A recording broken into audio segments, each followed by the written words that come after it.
Muy buenas noches a todos, bienvenidos a Plan M, unos minutos antes de las 9 de la noche, ya estamos en vivo hasta las 10. En un día muy movido, con muchísima información económica, muchísima información también política que está generando esta situación con los fondos buitre, esta pulseada del gobierno, si estamos o no estamos en default.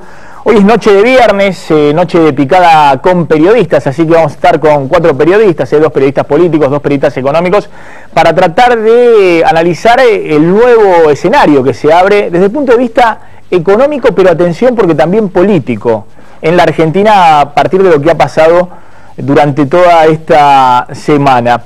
Y un viernes en el cual también ha habido muchas novedades, ha sido un día de muchísima información, con novedades que llegaron desde Nueva York, novedades que surgieron desde acá, desde el Ministerio de Economía, bueno, movidas políticas muy fuertes alrededor de esta pulseada entre el gobierno y los fondos buitre, y también ya empiezan a delinearse de alguna manera los escenarios sobre lo que puede pasar en la economía. Empieza a vislumbrarse qué puede pasar en las próximas semanas de continuar esta situación con el dólar, con el nivel de actividad económico.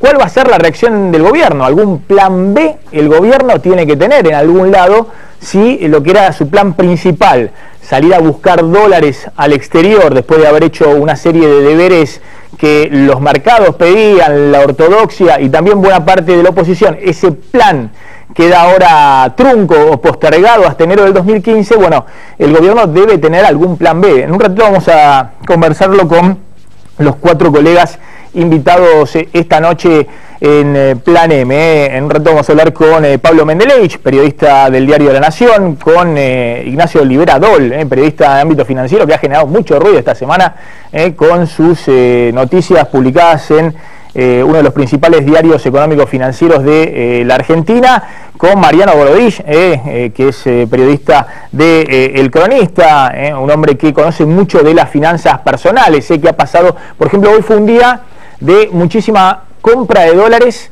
autorizados por la FIP, creo que hubo un récord, ¿no? Hoy se compraron 27 millones de dólares autorizados por la FIP y se pidieron autorizaciones por más de 40 millones de dólares, cuando lo habitual en las jornadas de los últimos meses eran entre 6, 7, 8 millones de dólares, más de eso no pasaban las compras y hoy se dispararon, lo cual es lógico porque estamos a principio de mes, aquellos que cobran en pesos y tienen un puchito, un excedente, no saben qué hacer con esos pesos y obviamente si vos tenés todo en blanco y la FIP te autoriza a comprar a 8 pesitos con 20, 8.25 como estaba hoy el dólar oficial, si estás dispuesto a dejarlo un año en el banco, es un dólar muy baratito.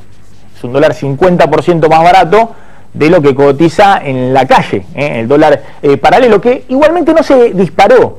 Es decir, en algún momento superó los 13 pesos, pero después se estancó por acá.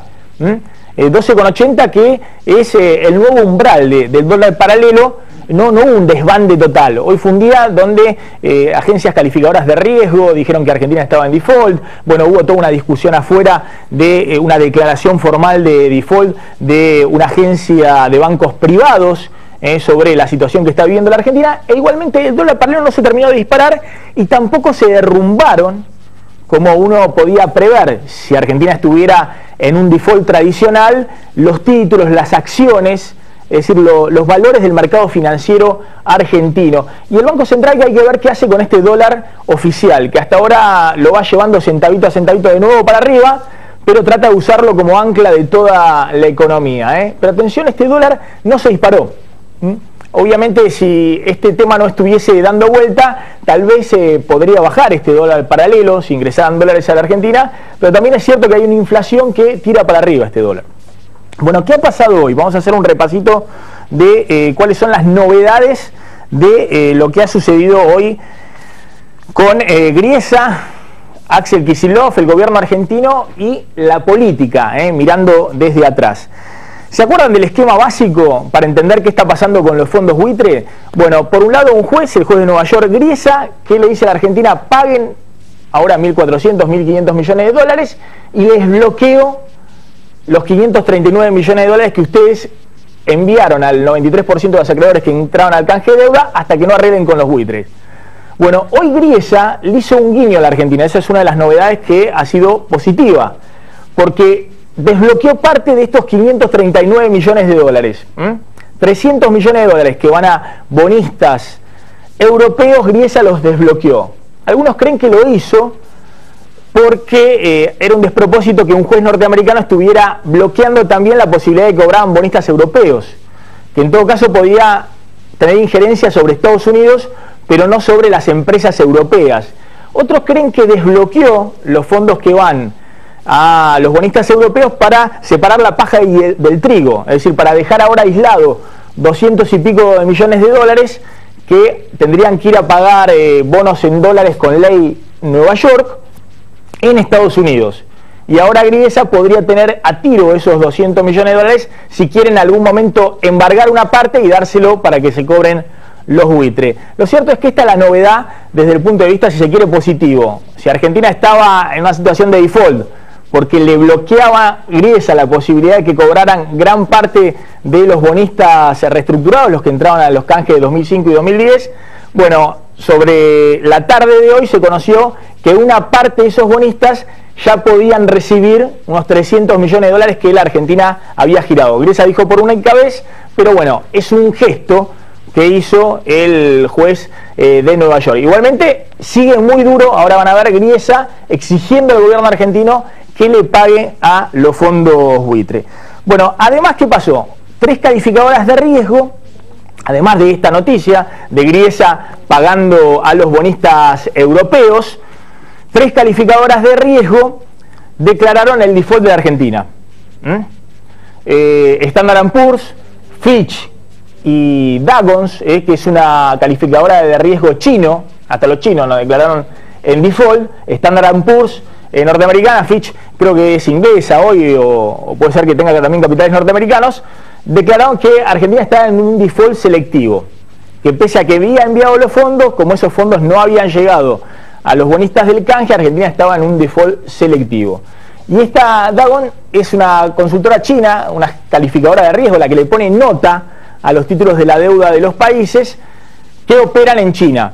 Y esto generó alguna inquietud porque Argentina ha contratado una especie de seguro anticrisis con el Banco Central chino y hubo especulaciones respecto a si esta calificación de default para la Argentina en China podía de alguna manera neutralizar la posibilidad de recibir los el swap de moneda china si Argentina necesita que los chinos nos presten que nos presten yuanes convertibles, yuanes que podamos, moneda china que podamos convertir a dólares. Rápidamente el Banco Central salió a negarlo, dijo que no tiene nada que ver, que los chinos están dispuestos a prestarnos más allá de que Argentina sea declarada también en China en cesación de pagos. Y Moody's, que es la otra calificadora de riesgo importante junto con Standard & Poor's, no declaró en default a la Argentina, dijo que Argentina estaba en una situación negativa, al borde del default, pero todavía no fue declarada en default.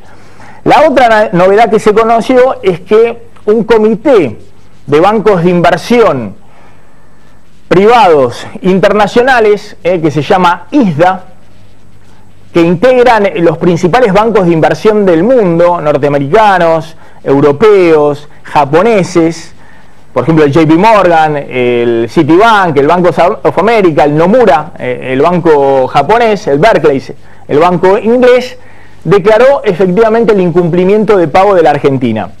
Y esto lo hizo para que se puedan pagar unos 1.000 millones de dólares en seguros anti-default. Esto no lo paga la Argentina. Es un instrumento financiero, se llaman Credit Default Swaps, esos CDS, esos instrumentos son como bonos que alguien vendió y alguien compró. El que compró ahora puede cobrar porque Argentina está en default y el que vendió va a tener que pagar. Muchos de estos bancos vendieron estos papeles, estos seguros anti-default en el caso de los bonos argentinos, con lo cual van a tener que pagar. Pero también se supone que muchos de estos bancos compraron. O sea que después hay que ver qué se hace. Lo cierto es que llama la atención que en este comité, pero así son las finanzas mundiales, un comité de 15 bancos también estaba integrado por Elliott Management, es decir, el fondo buitre principal que ganó el juicio contra la Argentina. Lo cierto es que ya empiezan a moverse los mecanismos en el mercado financiero internacional para declarar el incumplimiento de pago, el default de la Argentina, como quieran llamarlo. A ver, a partir de ahí, ¿qué escenario se abren? ¿De qué estamos hablando? Por un lado de Griesa, que sale muy fuerte en el día de hoy, después de una audiencia que tuvo con los bonistas, con los abogados del gobierno argentino, con los abogados de los fondos buitre, y estuvo muy crítico del gobierno argentino y de las declaraciones que hicieron horas atrás tanto Kicillof como Cristina. Lo que ocurrió esta semana, dijo Griesa, por el default, no extingue o reduce las obligaciones de la República Argentina. Argentina puede disentir con la Corte, es decir, con el Tribunal de Griesa, pero las tergiversaciones de los hechos tienen que parar. Y ratificó a Daniel Pollack como el mediador entre Argentina y los buitres. Pollack había sido muy criticado, este abogado que Griesa puso como, en realidad más que mediador, como ejecutor de la sentencia, es el que tiene que lograr que Argentina le pague a los fondos buitre en un acuerdo más o menos razonable.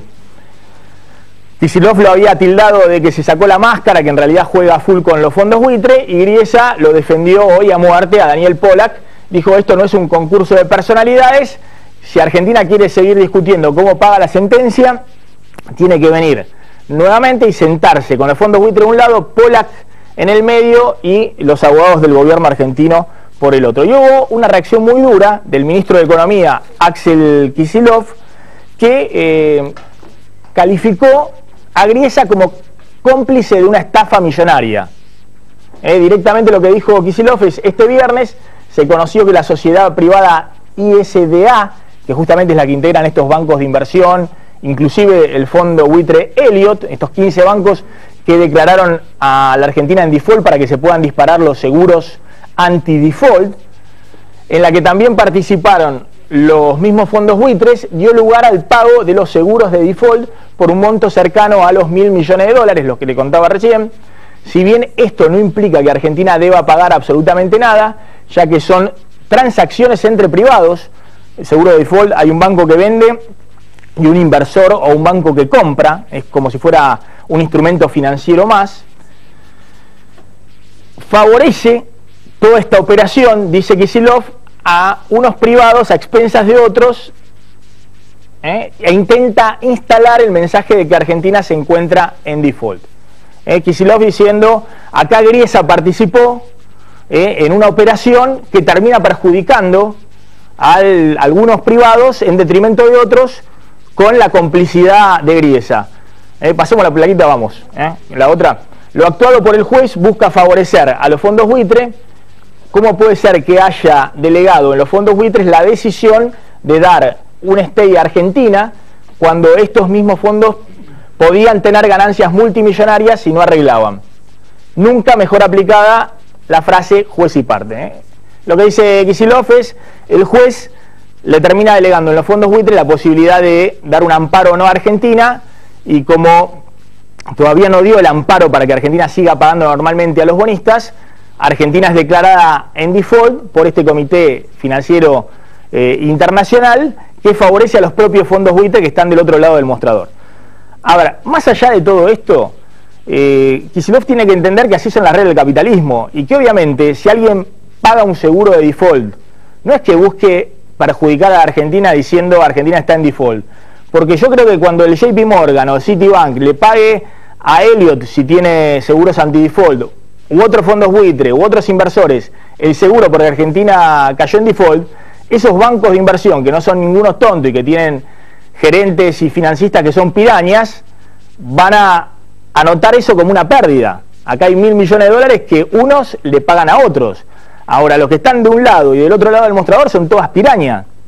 Son todos tipos que saben cómo se maneja el mercado financiero. Así que no hace falta que Kicillof les explique si unos fueron perjudicados a expensas de otro, que en realidad Griesa participó en una gran conspiración internacional a favor de los buitres para dañar al pobre JP Morgan, por ejemplo, o para dañar al pobre Citibank. Es decir, están todos en el mismo negocio. Bueno, vamos rapidito. ¿Quién pierde con el default? ¿Quién pierde con el default? Bueno, este señor antes que nadie.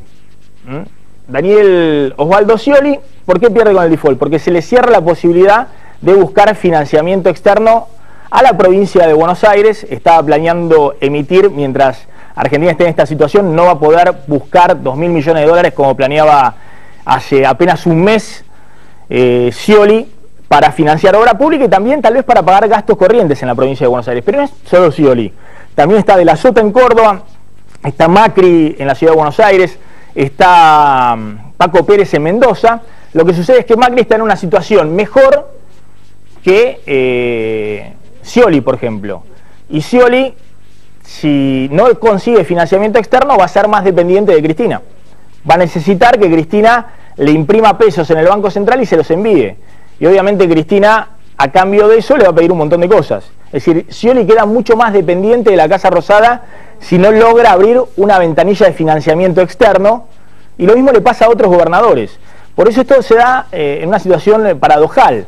Por un lado, el gobierno, que se ve perjudicado por los costos económicos que tiene esto. Pero desde el punto de vista político, en esta situación Cristina se fortalece.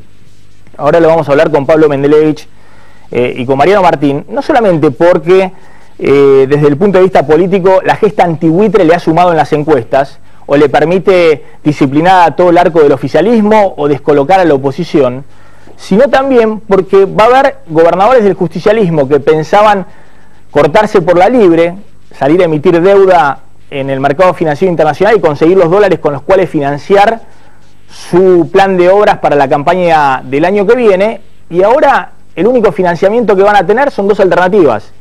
O van y le piden a Cristina, como hicieron ayer 13 gobernadores, que le refinancie deudas cada 3 meses y le pase pesos emitidos por el Banco Central, es decir, la chequera de Cristina full, o aumentan impuestos. Scioli ya tanteó esta semana la posibilidad de aumentar el impuesto inmobiliario, el canon del agua en la provincia de Buenos Aires, y hacer eso en un esquema recesivo es muy complicado. Además de la contienda política, el Frente Renovador de Sergio Massa ya se le tiró a la yugular, diciendo cómo vas a aumentar impuestos en el medio de esta recesión. Está comenzando la campaña electoral en una situación muy delicada, la de Scioli. También la de Miguel Galucho, el presidente de YPF, que pensaba financiar inversiones por miles de millones de dólares en vaca muerta, emitiendo deuda. Es más, hay quienes dicen que este señor Galucho, el presidente de YPF, fue quien primero motorizó el plan Volver a los Mercados. Fue quien convenció a Cristina, junto a Kicillof, pero sobre todo Galucho, de que era necesario hacer los deberes con el mercado financiero internacional. Y por eso el gobierno se embarcó en reconocer los juicios del CIADI con el Banco Mundial, después el tema del Club de París, arreglar con Repsol, y finalmente la idea era salir a emitir deuda al exterior. E YPF estaba en la pole position. Bueno, eso hoy queda trunco. YPF no tiene financiamiento, de hecho hoy una agencia calificadora de riesgo, Fitch, le bajó la nota a YPF. Es decir, si YPF quiere salir a buscar financiamiento, va a conseguir mucho menos dólares de lo que podía conseguir un mes atrás y mucho más caro, porque está calificada en esta situación de default selectivo que tiene Argentina como una empresa mucho más riesgosa.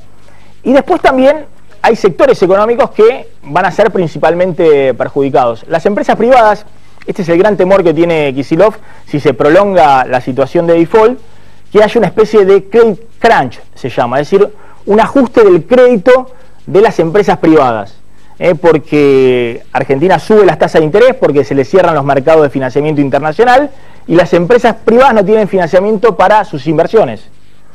Y también porque no tienen posibilidad de acceder a importaciones, a insumos, a compras que tienen que hacer al exterior, porque el Banco Central ya está desde esta semana racionando dólares en las compras del exterior, porque necesita cuidar los dólares. Esta es una economía que, si no tiene la ventanilla de financiamiento internacional, va a tener cada vez más pesos y menos dólares. El presidente del Banco Central lo sabe y tiene que cuidar los dólares. Es decir, tiene que entregar los dólares a cuentagotas. Los bancos, porque una gran parte de sus activos tienen títulos públicos, y si Argentina no sale de esta situación de default hasta enero del 2015, esos títulos públicos van a caer. No han caído demasiado todavía, pero si caen, pierden valor los bancos. Y después van a resentirse todos los sectores dependientes del crédito. Las ventas de autos, las ventas de bienes durables, la construcción, todo lo que necesite crédito para funcionar en esta economía. Cuando se corta el financiamiento externo, y eso es lo que pasa cuando hay esta situación de pulseada con los buitres, seguramente van a sufrir. A ver, vamos a hablar con los colegas economistas y periodistas. ¿Qué está pasando en esta pulseada de Argentina con los buitres? De Cristina con el juez Griesa. ¿Cuáles son las implicancias económicas y políticas? Un día día después de que Argentina ingresara en default por segunda vez en 13 años, Cristina Fernández de Kirchner reapareció en Casa Rosada con anuncios y definiciones. La presidenta salió a respaldar punto por punto la actuación de su ministro preferido, Axel Kicillof, en la negociación con los fondos buitre. Estamos en el día 31 de julio y el mundo sigue andando y la República Argentina también, lo que no deja de ser una muy buena noticia. Reiteró que el país no entró en default y que seguirá andando como hasta ahora. Junto con el anuncio de un aumento para jubilados del 17%, la jefa de Estado desautorizó fuertemente la operación de recompra de la deuda en default que intentó la banca privada. Sin nombrarlo, Cristina apuntó directamente contra Jorge Brito, señalado como el cerebro de la misión que viajó a Nueva York contra reloj. Y algunos que han querido y han aparecido en los últimos días, que aparecían generosos, para ser San Martín, no hace falta solamente que te pongan en un diario como salvador de la patria. Tienes que tener el caballo, el birrete, el sable, pero por sobre todas las cosas, el coraje y la honestidad de decir realmente cómo son las cosas y no engañar a la gente.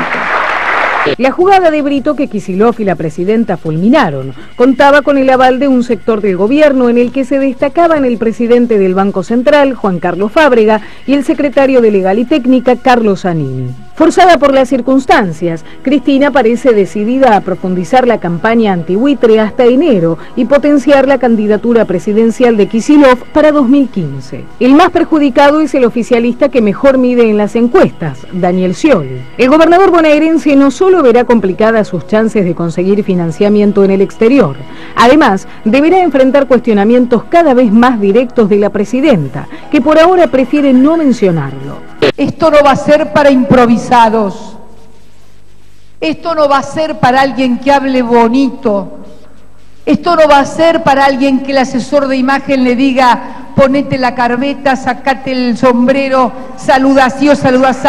Eso dura muy poco. La jefa del kirchnerismo ya decidió cuál será su delfín. ¿Quiere forzar un escenario político en el que Kicillof aparezca como el cristinista puro que enfrenta a la derecha de Mauricio Macri y Sergio Massa? Bien, ya estamos con los colegas y amigos, con Pablo Mendelevich, columnista del Diario de la Nación. Gracias, Pablo, por venir, y también de exprimidor, ¿no? Del exprimidor de Ari Paluche en Radio Latina, en FM 101.1, ahí compartimos medianera. Yes. Con Ignacio Olivera Dol, periodista de ámbito financiero, con Mariano Martín, estrella de ámbito financiero y de Radio América. Mira, tengo dos ámbitos, acá estoy rodeado, no me he dado cuenta. Y con Mariano Gorovich, periodista del Cronista, un autor de 60 opciones para invertir en pesos y ahorrar en dólares. Gracias a los cuatro por venir. Estaba viendo, no sé si prestaban atención, después vamos a hablar, pero esta frase de Cristina que rescatamos en el informe, durísima contra Scioli.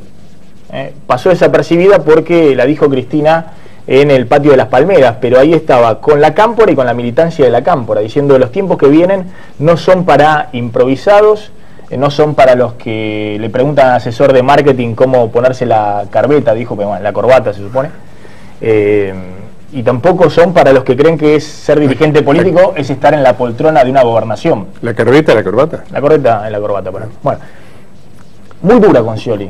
Estaba Kicillof, estaba la cámpora. Yo soy de los que cree que Cristina en esta época, en esta épica contra los buitres, está pariendo un candidato presidencial que es Axel Kicillof. Yo esperaría un poco.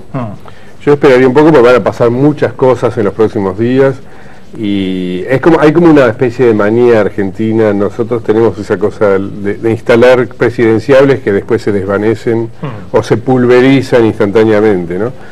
Si fuera Kicillof el delfín de Cristina, sería una enorme curiosidad en la historia del peronismo. Sería la primera vez en la historia del peronismo que un gobierno peronista crea como delfín un no peronista. Tiene un candidato no peronista, porque Kicillof, hasta donde yo sé, viene de la izquierda, viene de un trotskismo medio desdibujado, Pero digamos, no sé, me parece que van a pasar tantas cosas que quizás me parece prematuro hacer esa lectura. Lo que pasa es que es verdad que el discurso de ayer de Cristina da muchos elementos, tiene muchas entrelíneas y también tiene muchas cosas explícitas que pasaron inadvertidas, precisamente por el bagaje que hay. Hubo dos disparates en el discurso de Cristina que se pasaron por alto, todavía mucha gente no tuvo tiempo por ahí de analizarlos. Uno fue cuando ella se autotitula presidenta votada por todos los argentinos. No fue votada por todos los argentinos. No importa por cuántos, si quiere por el 54%. Pero ese concepto de que ella tiene el respaldo del 100% de los argentinos es equivocado. Ella no es la presidenta de los 40 millones de argentinos como repite. No tiene ese cargo. Es presidenta de la nación. A lo que ella representa es a la nación. Y para representar a la nación, en este tipo de manejos, la Constitución dice claramente que tenés que darle intervención al Congreso. No se la dio la intervención al Congreso, se la está dando después del hecho. Ni siquiera se la dio en el acuerdo con el Club de París, que no lo quiere mandar al Congreso. Ahora, el acuerdo del Club de París. Mirando hacia adelante, ¿no? Porque Cristina nadie la va a poder cambiar, digamos. Entonces, Cristina es como es, y estos rasgos de su personalidad que se han visto durante todos estos años van a persistir. Déjeme decirte el segundo disparate. Mirando para adelante. Es eso. Mirando para adelante. Lo interesante es ver qué hace el gobierno en el flanco económico y en el flanco político. Ahora vamos a ver el tema económico, que es lo principal.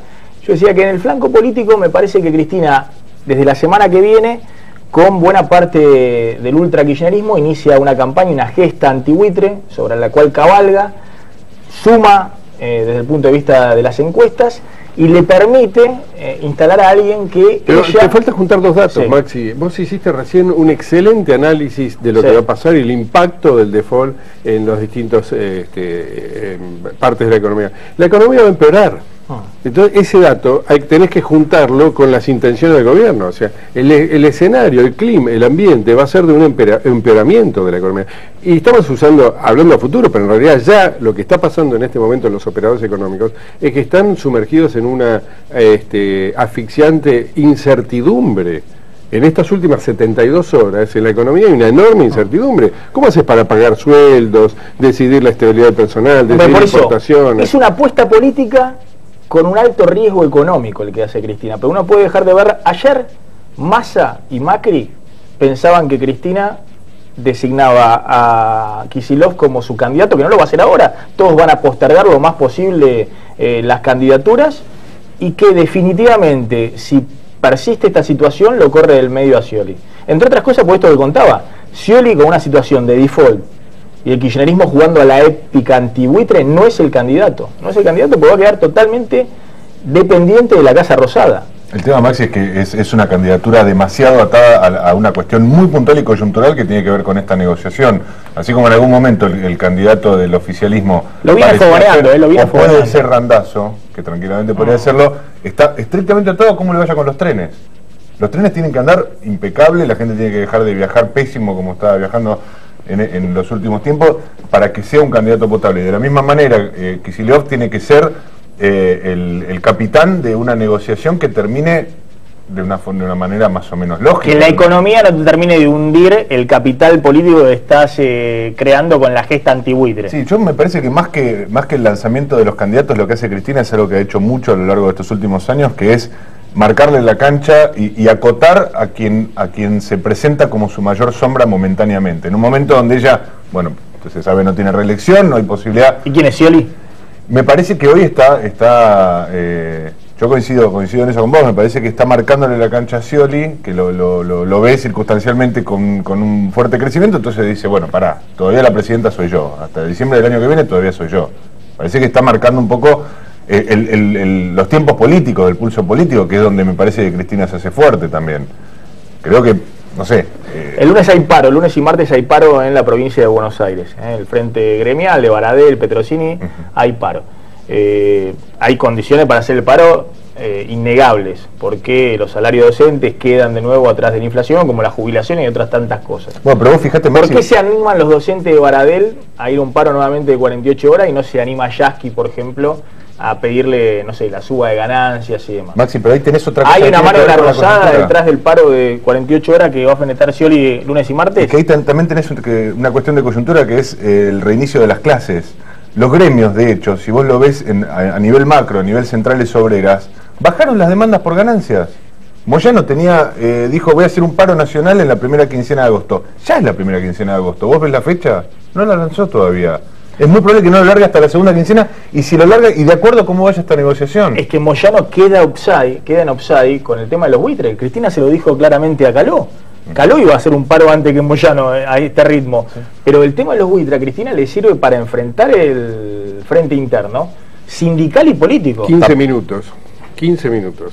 Ahora, pero esto a Scioli no. A Scioli no le sirve, porque Scioli tiene paro el lunes y martes. Estás en el comienzo de la tormenta, no es que ya pasó todo. Esto le puede servir ahora, las encuestas pueden ser de euforia ahora, el factor nacionalista de mucha gente que se encandila con esto de renovar el enemigo externo que nos quiere arruinar, por ahí le gusta eso dura poco, es evanescente. Me parece que no es algo que va a tener. El semestre que viene es malo en cualquier caso. El semestre económico, no sé, que me corrijan los que saben de economía. Ahora vamos a ver un par de escenarios que semestre que viene malo en cualquier caso. Entonces, vamos a hablar de los escenarios económicos. Sí. Eso va a ser el principal factor político. Me parece que eso es lo que va a pasarse a la política. Me quedó por decirte el segundo disparate de Cristina de ayer, que nadie lo vio. Cuando ella dice, en el 2001, empieza a condenar lo de Gaza, ¿no? Lo de Medio Oriente, creo que en forma apropiada. Estamos todos espantados por lo que está ocurriendo en Gaza. Ella también dice, me impresiona mucho, qué sé yo, los misiles, bla, bla, bla, qué sé yo. Y de pronto hace un link con Gaza y con los misiles y dice, y los misiles que nos tiraban en el 2001, esos misiles financieros que nos tiraban en el 2001, yo no sabía que el default de 2001 lo habían hecho los palestinos o los israelíes. Sí, sí. Lo que sí sabía es que ella era diputada y festejó ese default. Entonces es un embrollo completo que si así es el resto, si con ese nivel de veracidad son las partes que yo no entiendo del acuerdo, del no acuerdo, estamos en el horno. Ahora, después vamos a seguir discutiendo de esto. Yo creo que vos seguís tomándote de cuestiones de Cristina que uno ya las debe tomar como dato. Es decir, que las escucha y dice, bueno, vamos para adelante y tratemos de leer el fondo del discurso de Cristina. Porque estas cosas que vos comentás, que son anécdotas. Y me parece que radican algo que ya conocemos y que todos conocen, que toda la política... Entonces te hago una pregunta más trascendente, entonces. ¿Es una anécdota que los banqueros fueron a Nueva York a hacer el planteo el intento de acuerdo privado con el auspicio de Fábrega y con el patrocinio de Cristina Kirchner, porque Fábrega si no nos hubiera cortado todo, y de Zanini, y después ella lo aborta? Bueno, eso es una anécdota también. Esto es muy fuerte. Y acusa a Brito de querer ser San Martín. Esto es muy fuerte y tenemos al hombre ideal para que nos cuente a ver qué pasó. Ignacio Liberadol, de Ámbito Financiero, que siguió palmo a palmo esta negociación paralela que intentaron los banqueros con un guiño oficial de Zanini, que es el número 2 del gobierno, y con el presidente del Banco Central. ¿Qué pasó? ¿Estalló la interna entre Kicillof y Fábrega, entre los dos principales hombres de la política económica? Sí, claramente. Lo que se había diseñado era entre Zanini, Capitanich, Fábrega y Brito. Y lo que había pasado es que el martes se había reunido Brito con los banqueros y en una reunión les había preguntado a ver si estaban dispuestos a juntar los fondos como para pagar la garantía. Creyeron que tenían el camino medianamente allanado justamente porque había funcionarios participando de esto, entonces decidieron viajar a Nueva York y empezar a negociar con los fondos. Habían establecido un contacto con el abogado del fondo Elliott, justamente lo había hecho Jorge Brito, sí. Y en la mitad de la negociación ellos ven que Kicillof estaba directamente adentrándose en la decisión de no pagar y de ir al default, y entonces ellos creyeron que habían perdido el apoyo oficial y a partir de ahí desarmaron la negociación.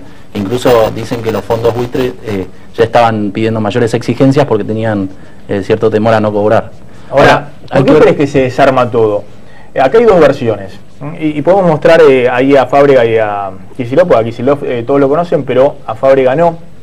Su nombre muy bajo perfil, que tiene muy buena relación con la oposición, con todos los banqueros, con los empresarios, recibe a todos, a inversores del exterior, a empresarios locales, a la oposición, y que muchos coinciden en que ha sido el tipo que llevó el timón en lo que fue el zafarrancho de diciembre, enero pasado, con la suba de tasa de interés y tratar de estabilizar la economía después de una devaluación. Supuestamente habían hecho las paces. ¿Por qué Fábrega le da el guiño a los banqueros nacionales para decir vayan, compren la deuda a los buitres? Así los buitres le piden a Griesa que destrabe el pago de deuda de los bonistas reestructurados y Argentina no cae en default, y cuando están en la negociación se le baja el pulgar. Sale fuertemente Kicillof a patear el tablero, a decir, miren, nosotros a los banqueros no le vamos a dar nada. Solo los bonos con la quita del canje. Son decisiones que toman en soledad Cristina con Kicillof. O sea, no es que Fábrega evidentemente tiene un puente cortado directamente con el gobierno y no está tomando las decisiones por ahí sobre las que debería estar participando. Evidentemente el mercado todavía le está asignando alguna probabilidad de ocurrencia al hecho de que los bancos extranjeros lleguen a un acuerdo y traten de que todavía sigan negociando hoy. ¿Qué bancos? ¿El JP Morgan, el Citibank? El Citi y el HSBC. Uno de los que estaba en el comité por el tema de los seguros contra default, el JP Morgan también. Está involucrado supuestamente en esta negociación. La gloriosa JP Morgan en este caso, no es, sí, el no es la juventud peronista. Sí. Ahora, a ver, de lo que estamos hablando es que bancos, en este caso ahora extranjeros, pueden ir y comprarle la deuda a los buitres. ¿Y después qué hacen los bancos? ¿Le quieren vender esa deuda al Estado argentino? Kicillof dice, no, mire. Pero en enero. Pero Kicillof dice lo mismo, dejo los garfios puestos con la cláusula Rufo, pues dice, porque van ahora ustedes a comprar la deuda para levantar el bloqueo de Griesa y después pretenden que yo, Estado argentino, que es un poco lo que pretendían los banqueros nacionales, a través de los fondos de los depositantes, CEDESA o de algún organismo público, de ANSES, le compre esa deuda al 100% de valor al JP Morgan. ¿Cómo hace Kicillof para que después la ANSES le compre esos bonos al JP Morgan en enero? Pero en el discurso quedó claro que él dejaba allanado el camino como para que los bancos extranjeros negociaran. O sea, él en ningún momento dijo que esa operación no la convalidaba el gobierno, que estaba ajeno, pero no la iba a trabar. Eso es lo que dijo. Yo creo que está muy firme Kicillof con la idea, vayan, cómprenle lo que quieran, pero después nosotros solo le damos la quita del canje. Es decir, nosotros damos lo mismo que le dimos a los bonistas reestructurados.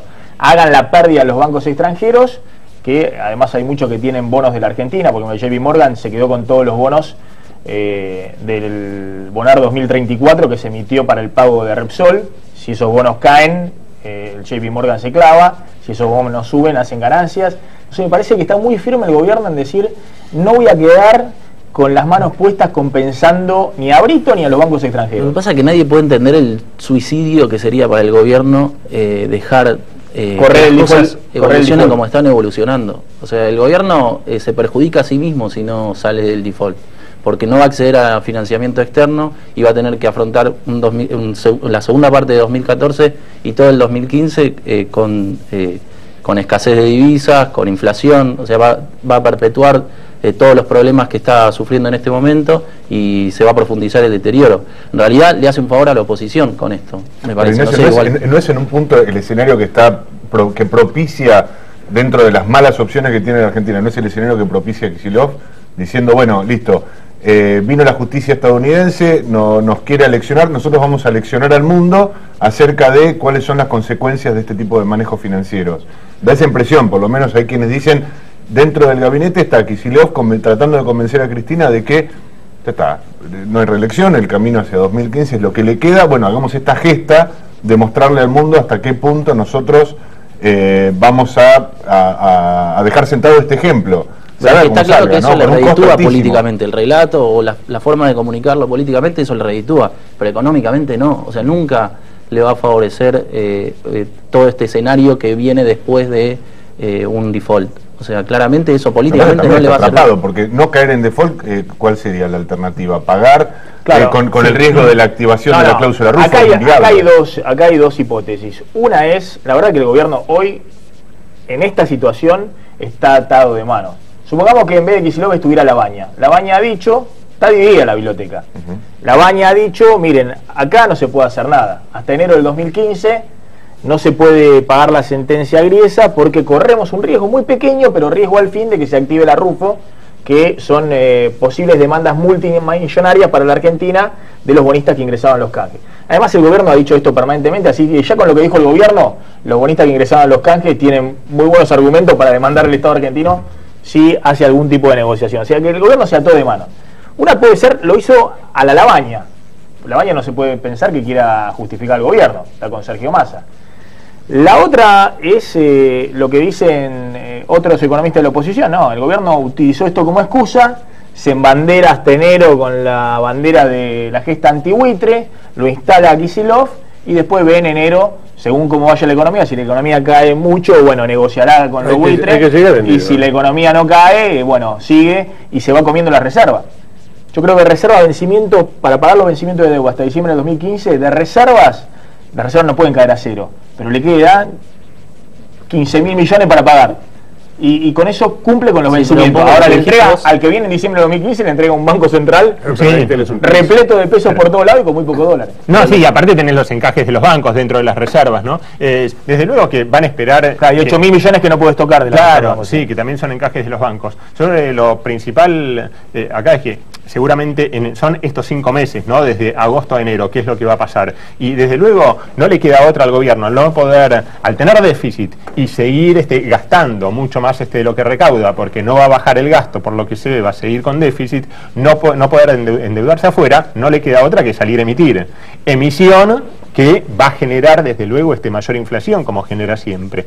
Y además tenés el impacto del impuesto a las ganancias, que es lo que está pasando hoy en muchas empresas, es que la gente no quiere trabajar horas extras porque si no se llega a los 15.000 pesos brutos y le impacta en el impuesto a las ganancias. Entonces tenés una pérdida de poder adquisitivo real de la gente que es muy grande, porque está no solo la inflación, que le está ganando por goleada a la suba de salarios, sino también el impacto en el impuesto a las ganancias al no actualizar y seguir con 15.000. El impuesto a las ganancias no incorpora nuevos contribuyentes este año. No, los que estaban, son los que estaban este año pasado. Si vos tuviste un aumento y llegaste a 25.000 pesos este año, igual no vas a pagar si el año pasado no pagaste. No, digo, a los que ya pagaban el año pasado, se les reduce. Tenés un agravamiento en las escalas. Claro, se te reduce mucho más todavía el poder adquisitivo. Sí. Y ahora, vos lo que decías, que hoy fue un día récord de compras de dólares minoristas. Claro. Sí, ¿por qué? Porque es el gran negocio. Digo, el 90% de la gente deja los dólares que compra para tenencia en el banco, ¿no? O sea, le termina saliendo un dólar de 9,80.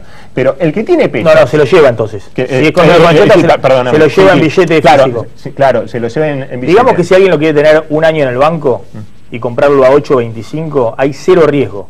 Sí, no hay ningún riesgo. Y cero riesgo. Depende de la economía en default. No, pero vamos a explicar una cosa, ¿verdad? Porque, Ignacio, esta cosa tenemos que explicarla. Se fueron del sistema financiero argentino 9.000 millones de dólares durante este tiempo. Ni un solo banco, ni el más chiquito, tuvo alguna dificultad. ¿Pero por qué no tuvo dificultad? Porque la única cosa que aprendimos del 2001 y aprendimos bien es que si vos depositás dólares, el banco no puede prestarle al plomero, al gasista, esos dólares en dólares, porque no son dólares, el plomero y el gasista cobran en pesos. Entonces, esos dólares se prestaron a empresas que cobran en dólares en el exterior. Y una parte, menos de la mitad, porque están encajados en un 50%. Entonces los dólares están, se llevaron los dólares de los bancos, corrieron más del 50% de los depósitos en dólares y se los dieron. Si hoy vos ponés los dólares ahí, el gobierno que está haciendo lo imposible por pagar la deuda, imagínate si tocara los depósitos en dólares, no tiene necesidad de tocarlos. Es decir, porque aparte hay muy pocos, son 5.000 millones. No, hoy había versiones de que se vendía con las cajas de seguridad. Algo descabellado. Sí, sí. No sé, hoy hubo trabas en el dólar ahorro. Las primeras horas de la mañana la FIP no estaba vendiendo directamente. Bueno, eso es otra cosa. Bueno, eso es otra cosa. Sin duda lo que vamos a ver es un racionamiento de los dólares. Bueno, pero ahí está, pero eso no consigue financiamiento, van a racionar las importaciones y tal vez empiecen a racionar los dólares que te venden autorizados por la FIP, porque un dólar a 8 manguitos es un dólar... Sí, es un dólar regalado.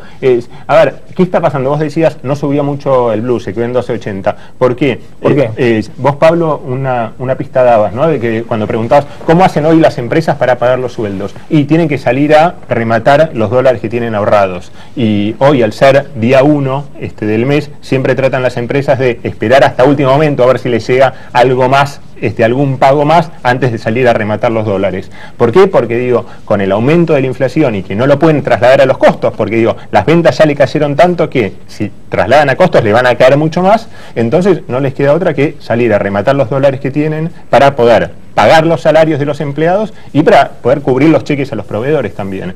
Estas ventas de dólares son las que hacen que el dólar blue no se dispare y esté en un mercado un volumen muy reducido como nunca. Está operando apenas entre 3,5 millones y 4 millones de dólares por día. O sea, es menos de la mitad que los dólares para tenencia que autoriza la FIP, que están en casi 10 millones de dólares. Sí, pero hoy te compraron. Hoy fue un récord de 27 millones. Hoy compraron 27 millones. Hoy fue un récord de 27 millones. Hay que ver qué pasa el miércoles. El miércoles va a ser un día clave. ¿Por qué? Porque es el cuarto día hábil del mes y es cuando las empresas están obligadas, es el último día que tienen para pagar los sueldos. Entonces, el miércoles puede haber un nuevo récord tanto de dólar ahorro como de el dólar paralelo. Hay que estar atento también el miércoles qué es lo que puede pasar, ¿no? A ver, Kicillof, hablando de que si estamos en default o no estamos en default, calificando de pavada atómica esta situación de cesación de pago. Veámoslo en perspectiva. No me quiero convertir después en el abogado de Kicillof, pero supongamos que el ministro de Economía dice sí, estamos en default. No puede decir estamos en default. En este caso, uno puede decir es una vergüenza lo que han hecho con la inflación, que decían no hay inflación, precios relativos, y eso sí era una vergüenza. O todo lo que han hecho con todos los números del INDEC, pero en este caso el ministro de Economía no puede decir estamos en default por una cuestión legal. No puede autoincriminarse y decir lo que tiene que defender legalmente la Argentina es que pagó y en todo caso será problema del Banco de Nueva York y demás. Esto decía Kicillof. Si ahora hay una disputa en los tribunales de Griesa, si ahora hay problemas entre los bonistas, los bancos y todos los actores vinculados, es justamente porque Argentina pagó. Y esto no lo duda ni el juez, que lo ha dicho en su audiencia. Argentina pagó. Él considera lo que puede considerar acerca de ese pago, pero el pago está hecho. Quiere decir que en términos, y los únicos términos posibles para ver si el título está en cumplimiento, está en cesación de pagos, es si alguno de estos eventos ocurre, y el de no pago no ocurrió, porque todo el mundo decía, hoy entramos en default. Eso es una pavada atómica. Porque todo el mundo decía, hoy entramos en default. Eso es una pavada atómica. Bueno. Qué lío para traducir, ¿no? Sí. Para los diarios extranjeros, pavada atómica. Atomic Foolish. Sí. Pero lo que yo no entiendo, porque yo no entiendo mucho de la cuestión técnica, financiera, jurídica, internacional, digamos, de golpe somos todos expertos, la verdad que no entiendo. ¿Cómo la Argentina pagó? Esa parte es la que no entiendo. La Argentina pagó, puso estos 539 millones de dólares.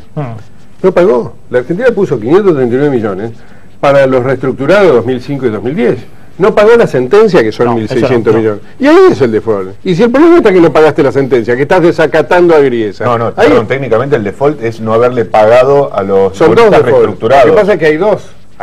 Uno es con los reestructurados, porque por esta plata que pusieron ahí para que Griesa la embargue y que no la embargó, y el otro es porque vos no estás pagando la sentencia. Hay que preguntarle estás diciendo que no la vas a pagar. Hay que preguntarle a los bonistas si consideran que la Argentina esté en default o no. Y ayer, por ejemplo, uno de los el abogado de los representantes de los bonistas europeos decía que él consideraba que era como cuando alguien hacía un pago, mandaba al cadete y que no llegaba con la plata. ¿Entendés? El acreedor siempre va a sentir que el problema lo tiene el que tiene que hacer el pago, no. O sea, no está bien, de todas maneras el europeo hoy cobró. O mañana hoy, o el lunes. Y algunos, y depende de las demandas que vienen después. Sí. Porque después hay demandas que vienen de Europa y en ese caso también va a haber problemas con los mecanismos de pago que haya, con el Euroclear. ¿Cuáles son los escenarios que están viendo? Yo mostraba esta semana los escenarios de Dante Sica, la consultora ABC, que ya sin los fondos buitre, supongamos que se resuelve todo bárbaro, los fondos buitre y demás, ya hablaba para este año de una caída del Producto Bruto de 1,5. Y una inflación a fin de año de 34. De 34, 35%. Y 41 en caso de mantenerse la situación de inflación de pago. Si es con default, en todo caso será un poco más de recesión. En vez de caer 1,5, será 3,5 de caída. Y en vez de tener inflación de 35, tendrás de 41, por esto que se contaba Mariano, porque ni tenían más pesos. En vez del dólar de estar a fin de año alrededor de 9,40, como lo veía Dante Sica, estará un poquito más, en 11 pesos. Es decir, todo un poquito más, todo un poquito peor, digamos. Bueno, hay que ver cuándo. Ya estás bastante mal, claro, digamos. No es que pasaste de una economía que crecía a una economía que está mal, digamos. Y es bastante difícil saber las consecuencias concretas sobre la economía, porque en una cosa tiene razón el gobierno. El gobierno repite dos palabras todo el tiempo, que esto es insólito e inédito, ¿viste? Lo dice la presidenta, lo dice el ministro, lo dicen los aplaudidores. Es insólito e inédito, a cada rato te dicen. Bueno, es verdad, es insólito e inédito. Es una situación especial, particular, de un embrollo que creó la imprevisión de la década ganada, del kirchnerismo, que llegamos a esta situación por imprevisión. Me pareció una ironía que ayer la presidenta desenfundara un texto de Néstor Kirchner probando que él ya hablaba de los buitres, creo que era en 2003, 2004, no me acuerdo qué año. Bueno, y si sabían de los buitres, ¿por qué no tomaron las previsiones? Precisamente, ese 7% que se quedó afuera de los canjes, ¿por qué no se pensó que una parte de ese 7% iba a hacer un juicio en Nueva York, que es el lugar donde nosotros elegimos? La Argentina eligió Nueva York para litigar en caso de que haya problemas, y que nos iba a salir el tiro por la culata porque se sabía que los tribunales de Nueva York iban a estar sesgados a favor de los buitres. Sí, la Argentina misma, podría haber comprado ese 7%. Claro, yo lo que veo es que Cristina a mí me preocupa del discurso de ayer, perdóname que lo siga sobreinterpretando, ¿no? Pero lo que me preocupa es que yo noté una presidenta mucho más preocupada por ver cómo pasa ella la historia, tema que tocó en el medio de la tormenta, se pone a hablar de cómo va a pasar ella la historia, que no quiere ser Rivadavia, que no quiere ser que no quiere ser el otro. La veo más preocupada por eso que por resolver el problema, no da una sola pista de cómo va a resolver. ¿Y no es más feo pasar a la historia como la presidenta del default? O sea, no sé, en su cabeza, yo no hubiera dicho. No, bueno, pero hay una diferencia abismal. Obvio. Digo, hace 10 días nos dijo, todavía no terminó. Pero vamos a ponerlo en perspectiva. Uno puede acusar al gobierno de mala praxis, de impericia. De hecho, tomemos el argumento de Labaña, me parece que es un argumento bastante ajustado. Lo que todos critican al gobierno es que los últimos 2 años se puso a hacer jueguito para la tribuna y implementó lo que Miguel Ben llama el macrocidio. Es decir, todas las bases que tenía el modelo económico se dedicó a darle con un pico y con una pala para tratar de derrumbarla. Y aún así, más o menos, la economía no entró en una mega crisis, entró en una crisis importante, pero no en una mega crisis. Además, Maxi, lo cual habla de la solidez que tenía el ingreso de los dólares de la soja, una serie de cosas que el gobierno ha podido disfrutar. Ahora, el tema de los buitres, la crítica puede ser, ¿qué hiciste los últimos 2 años cuando sabías que te venía el tren de frente con este juicio? Puesto en esta situación, ¿qué alternativa le queda? Además, Maxi, tenés una crisis muy dramática en la recta final del gobierno, provocada por el 1% de los bonistas no reestructurados. Pero no estás contemplando que el 93%, 92,4% que sí ingresaron, que aceptaron las condiciones insólitas también del canje, también fueron a instancias de las administraciones de Néstor Kirchner y después de Cristina Fernández de Kirchner. Entonces me parece que es un poco sesgado también interpretar como de absoluta impericia por parte del mismo gobierno que protagonizó los 2 canjes esta situación sobre una deuda que tampoco adquirió este gobierno. Tengamos en cuenta eso, que es el manejo mejor o peor de una deuda no contraída por este gobierno. Por eso me parece que sigue capitalizando en algún punto en términos políticos esta pelea, porque algún argumento le yo creo que, claro, desde el punto de vista político, caso, para el gobierno, yo estoy convencido de eso, es el mejor escenario. ¿Por qué? Porque vuelve a hablar del 2001 cuando la gente ya estaba cansada de que el eslogan Cristina o buitres te sirve por 15 minutos, no te sirve más. Después para vos no se sostiene. No, eso no. El próximo mes no se sostiene. No, ese es el efecto Galtieri. No te sirve para frenar a Moyano y a Caló, no te sirve para tapar a Scioli. Hasta ahora te sirve para frenar eso es Galtieri invadiendo las Malvinas, con todo el pueblo saltando, viva Galtieri, en plena dictadura. Yo lo viví eso, la gente vivaba a Galtieri con una ansia nacionalista. Eso es política, comparar todo con la dictadura a mí me parece una enormidad. Cualquier acción de gobierno llevada al plano de la dictadura, y bueno, sí, a mí por lo menos me parece aventurado que todo es Galtieri, que todo es el nexo con, no sé, llevémoslo a Hitler, a Mussolini. Sí, obviamente se puede trazar paralelismo con el régimen que quieras, pero me parece que estando en democracia, estando en un gobierno electo en determinadas condiciones... Te cambio la dictadura, así te tranquilizo, te cambio la dictadura. No, a mí no me horroriza, pero me parece que... Saquemos la dictadura, el proceso, que fue la dictadura más sanguinaria. Vayamos a la revolución del 43. En la revolución del 43, cuyo hombre fuerte era Perón, se hacían exactamente los mismos juegos nacionalistas para capturar la voluntad populista de un sector importante de la sociedad. También es demonizar a la política. La política es la construcción de poder a través del consenso con la ciudadanía. Nos puede gustar o no la orientación, pero no deja de ser política. No demonicemos tampoco la política, el relato. Sí, obviamente que es un relato. Toda la política pasa por una construcción retórica, en definitiva. ¿Y de qué manera se concita la adhesión de las masas populares? Bueno, si vamos a demonizar eso... No, yo no coincido con eso porque yo acepto que en el truco hay que mentir. En el truco es un juego donde se miente, equiparándolo, haciendo una analogía con la política. Pero no te puedes guardar una carta abajo de la manga, ¿entendés? La mentira tiene un límite también. ¿Pero qué gobierno democrático no ha construido sobre sus propias convicciones / mentiras? Todos los gobiernos democráticos, es decir, no necesitamos compararlo con la dictadura para decir esto es lo mismo que Galtieri. Me parece que todos los gobiernos construyen política enfatizando en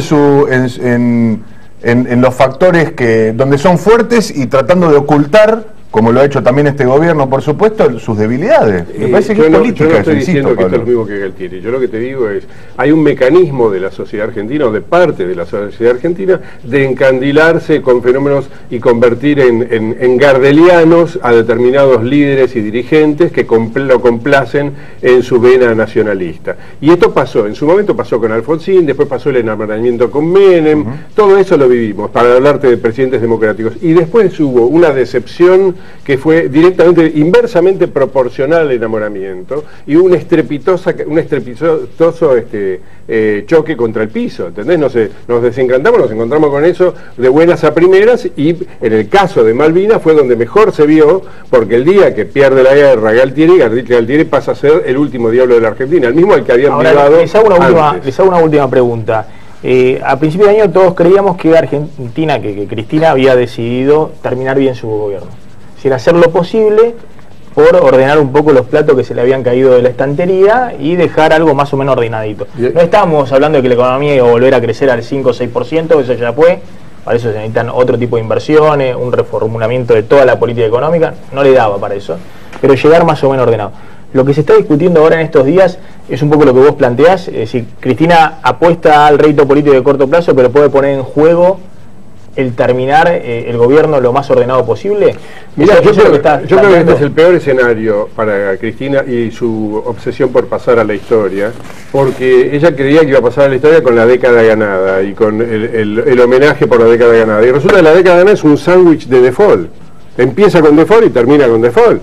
Esto es la peor de las situaciones, por eso es que tanta insistencia también con negar que esto sea un default. No, y aparte, si bien ellos no originaron esto, sí originaron el déficit, digo, que viene creciendo un 40% anual los gastos del gobierno. Entonces, digo, que sigue gastando y gastando como si las cosas, como si las finanzas de la Argentina estuvieran bien. Digo, a nivel personal, si vos debés plata a alguien, tratás de bajar un poco los gastos, y este gobierno no lo está haciendo. A mí me parece que dentro de un escenario que es, sin lugar a dudas, dramático y preocupante, yo esperaría un poco a ver el final de la película, porque me parece que nos estamos guiando demasiado por los ejercicios retóricos que se hacen en torno a esta negociación, cuando creo que son parte de la negociación. Algunos hasta decía, bueno, se cayó la negociación entre privados porque el discurso encendido de Kicillof. Me parece una pavada eso, absoluto. Es parte de la negociación hasta dónde llevas en el plano de la retórica, la pelea, las amenazas. Todo lo que vos decís que vas a hacer o que vas a dejar de hacer es parte de la negociación. Un éxito, entonces, la negociación esa... Por eso digo, yo esperaría dentro de esto que parece el apocalipsis, que parece que el gobierno nos va a llevar al borde del abismo, esperaría a ver cuál es el final real de esta negociación. Lo que pasa es que hace 10 días, cuando Kicillof dijo, esto, quédense tranquilos que está todo pensado, está todo estudiado, dijo Kicillof. Y nos quedamos tranquilos, hasta que vimos lo de anteayer, y fue un desastre, una improvisación detrás de la otra, con el gobierno avalando que vayan los banqueros a Nueva York a hacer un acuerdo, Kicillof volteando el acuerdo al mismo tiempo. Entonces ayer, cuando la presidenta repite que quédense todos tranquilos, que está todo bien, y ya no te quedas tan tranquilo. Ignacio, ¿querés decir algo? No, que todavía hay una apuesta, es verdad lo que dice Mariano, que... A ver, no hay una sensación de abismo. Vos, que estás en un diario financiero, si hubiera esa sensación, si Argentina estuviera en el 2001, no puede ser que el Boden 2015 te esté valiendo $88, $90. Hay expectativa. Es decir, no puede ser que los inversionistas sean tan estúpidos de no haber vendido todo, No, yo creo que y que no se hayan derrumbado los bonos, las acciones y todo. A mí me parece que todos vienen con una sensación de que, miren, esto es un problema menor al lado de los problemas que hay en la Argentina. Pero como va a haber un recambio político el año que viene, sí, o paga Cristina o paga el próximo. Es decir, que el problema de la deuda es un problema... Mira, el gran parámetro para... Este no es el principal problema de la economía argentina. El principal problema es la recesión, la alta inflación, no, pero todo se está sosteniendo, el atraso cambiario, el déficit fiscal.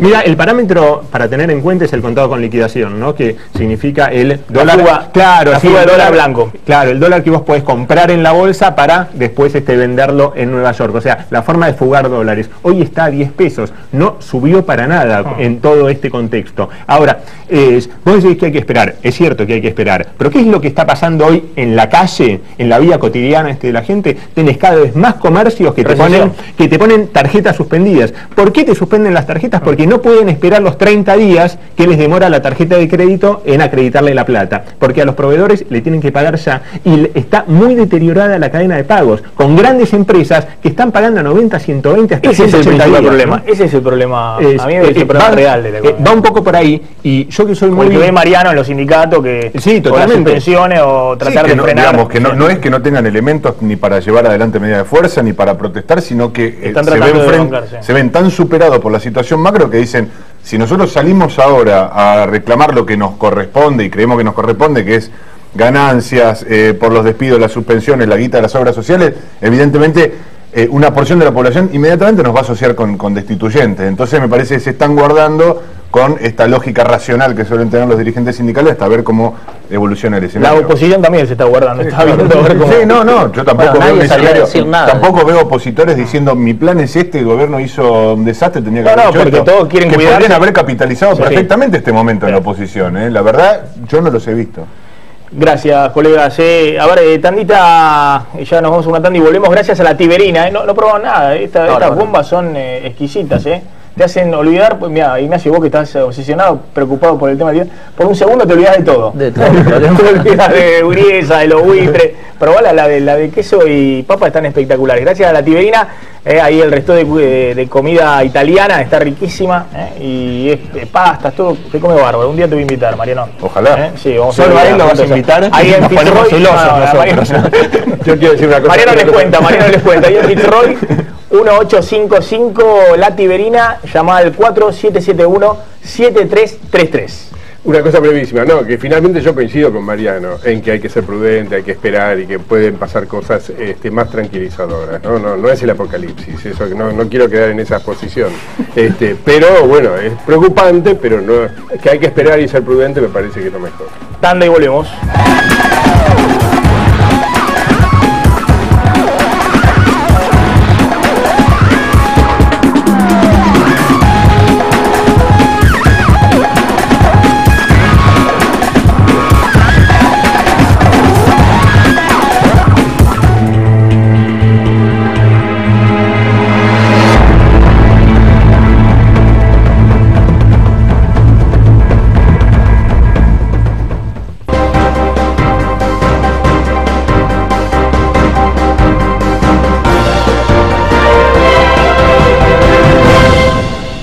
Laboratorios Montserrat y Ecler, la pequeña empresa farmacéutica nacional de los grandes productos. Palatrovil, Pulmoclar, Keeper Grip, la línea de laxantes Critel y más de 50 productos que utilizan miles de personas todos los días. Laboratorios Montserrat y Ecler, la pequeña empresa farmacéutica nacional de los grandes productos. Pregúntele a su farmacéutico.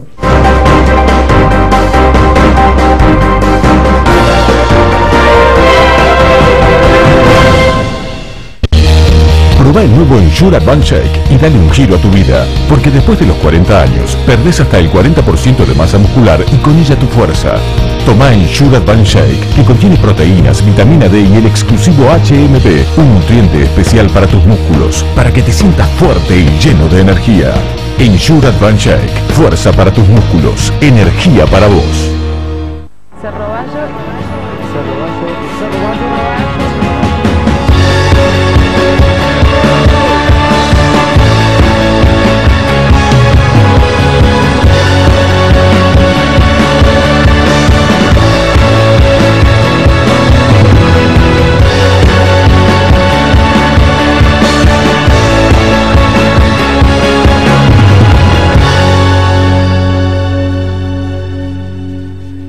Laboratorios Montserrat y Eclar, la pequeña empresa farmacéutica nacional de los grandes productos.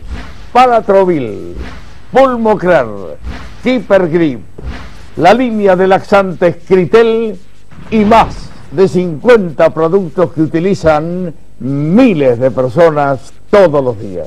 Laboratorios Montserrat y Eclar, la pequeña empresa farmacéutica nacional de los grandes productos. Pregúntale a su farmacéutico. Probá el nuevo Ensure Advance Shake y dale un giro a tu vida, porque después de los 40 años perdés hasta el 40% de masa muscular y con ella tu fuerza. Tomá Ensure Advance Shake, que contiene proteínas, vitamina D y el exclusivo HMB, un nutriente especial para tus músculos, para que te sientas fuerte y lleno de energía. Ensure Advance Shake, fuerza para tus músculos, energía para vos. Sí, me encanta. A ver. ¡Wow! ¡Obvio! Le hice caso a Juli y contraté el triple pack de Telecentro, que tiene todo. ¡Claro! Viene con más de 80 canales y 2 decos HD. Es así, los que saben, eligen Telecentro. Televisión más internet más telefonía y ahora con 10 megas Wi-Fi. Por solo 394 pesos final por mes. Llama ahora al 3969-2222. Telecentro.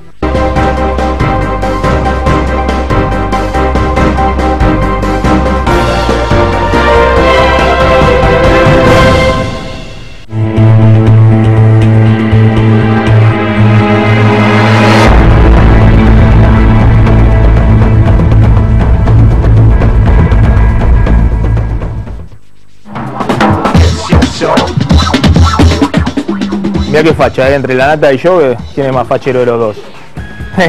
Gracias a Rever Paz, que nos acompañó también en el día de hoy y que lanza su plan de expansión y franquicias de la mano de Horacio Agulla, el rugby, o sea, la nata, Montenegro y Horacio Agulla, vamos todos con Rever Paz. Nos reencontramos el lunes a las 9 de la noche, como siempre aquí en Plan M. Tengan todos un muy buen fin de semana.